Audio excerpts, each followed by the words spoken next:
Өлкөнүн агроөнөр комплексинде көйгөй көп. Алардын бири фермерлерге берилген жардамдардын өтө аздыгы, ал эми берилип жаткан насыялардын пайыздык үстөгү тескерисинче өтө жогору. Бул жылы мамлекеттик бюджеттен айыл чарбасын колдоого 3 миллиард сом бөлүндү. Бирок бул сумма өлкөдөгү 400гө чукул фермерлик чарбалардын болгону 10%-ын гана камсыздайт. Фермерлердин айтымында алар банкрот болуу алдында турат. Мы у государства просим, да, дотацию не могут. Биз мамлекеттен жардам сурап келебиз, бирок дотацияларды төлөбөй жатышат. Мал тоютунун 40-50%-ын чет өлкөдөн сатып келебиз. Жок дегенде убактылуу көмөк көрсөткүлө деген өтүнүчүбүз жерде калып жатат. Кошумча нарык салыгын төлөтпөй турса жакшы болмок. Себеби буга өтө көп каражат сарпталат.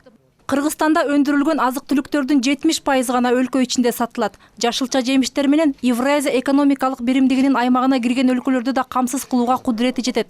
Ал эми шекер, уй кой эти, тоок эти жана өсүмдүк майынын калган 30%-ы жакынкы коңшулардан алынып келинет. Бирок баа саясатына келгенде кыргыз өндүрүшчүлөрү атаандаштыкка туруштук бере албайт.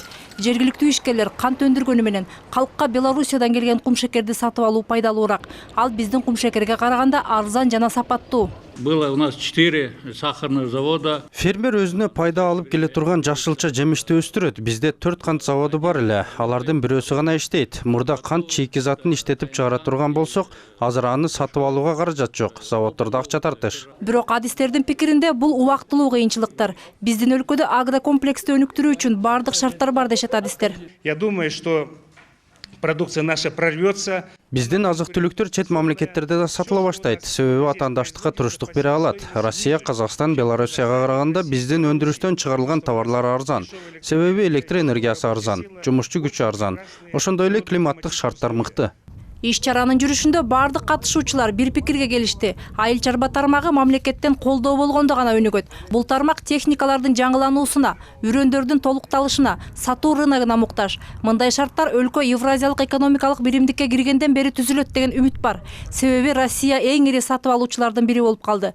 Бирок ошол эле учурда Казакстан чегараларынан ушул кезге чейин фитосанитардык көзөмөлдөрүн алып сала элек.